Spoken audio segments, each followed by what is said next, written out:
Hello everyone, I'm Sidharthaa Lenka. I'm really excited once again to be with you today and would like to thank you for inspiring and motivating me, sharing your feedbacks. The topic for today's discussion is on a limited life mindset syndrome. We live in a short and limited life mindset syndrome broken down into segments in the absence of creativity, continuous learning, abundance, and eternal life. Each segment demands acting without thinking instead of growth by thinking progressively through self-consciousness, realization, and self-recognition, and by continual intelligent response to the demands. The common segments of the life wheel being career, studies, family, love, friends, finance, and health. The remaining few are more varied. They can be recreation, spiritual, or others. One can rate how well one is doing in each of these segments right now. As Henry Ford said, I quote, "Whether you think you can or you think you can't, you are right," unquote. Limiting beliefs are thoughts that one holds to be true about oneself, about others, or about the world that limits us in some way.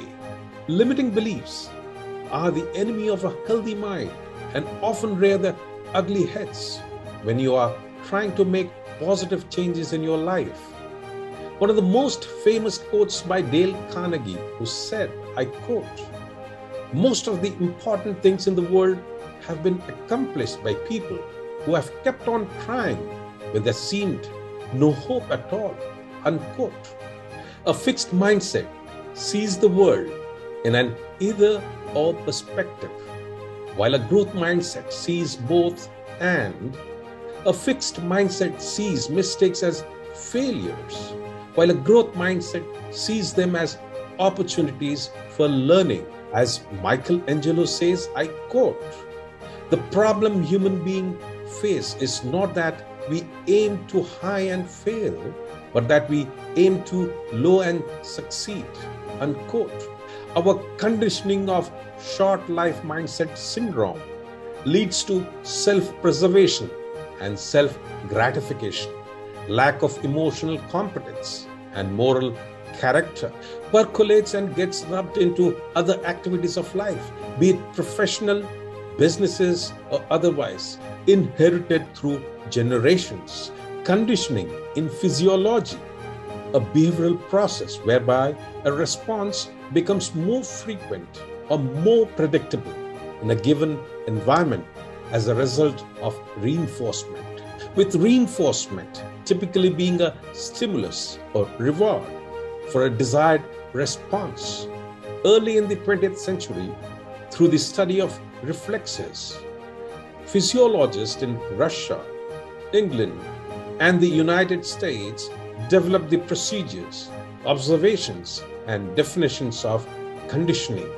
And this one is the best by Bruce Lee, who said, I quote, "If you want to learn to swim, jump into the water. On dry land, no frame of mind is ever going to help you," unquote. Life stages play a very important part in our development too. The most important phase of life is the first few years when one is a child. That's when the brain grows really fast, faster than any other time in our life. The brain makes more than 1 million new connections every second. Adolescence is the hardest stage for one's life. There are too many drastic life changes like physical, psychological, and behavioral changes going on in one's life. Let me share a very interesting story in my life. My mother, Sidharthaa Lenka, who is 80 now, has always been an outstanding person and an outstanding personality throughout her life. When I was in the 4th grade, she pushed me to take a role in a theatre stage show. My part was to play the role of a son. Believe you me, it was my first stage performance as a child artist, performing live, knowing nothing of acting. I acted in 3 full house ticketed stage shows. The same year, I also performed on stage at the All India Drama Competition in Banaras in front of a packed auditorium of 1,000 plus audience. My mother is the person who changed our mindset. The last stage of our life is just an extension of the mechanical conditioned order of life, going through the motions, awaiting to be consumed by the organic decay in old age. There are many examples where people have started their life at the age of 45 and above and have made it great in life. Ray Kroc, for example, had passed his 50th birthday before he bought the first McDonald's in 1961, which he ultimately expanded into a worldwide conglomerate. Although Sam Walton owned a small chain of discount stores, Walton opened the first true Walmart in 1962 when he was 44. Another example, Harlan Sanders, better known as Colonel Sanders, was 62 when he franchised Kentucky Fried Chicken in 1952. He sold the franchise business for $2 million 12 years later. Another great quote by Dale Carnegie, I quote, "You can conquer almost any fear if you will only make up your mind to do so. For remember, fear doesn't exist anywhere except in the mind."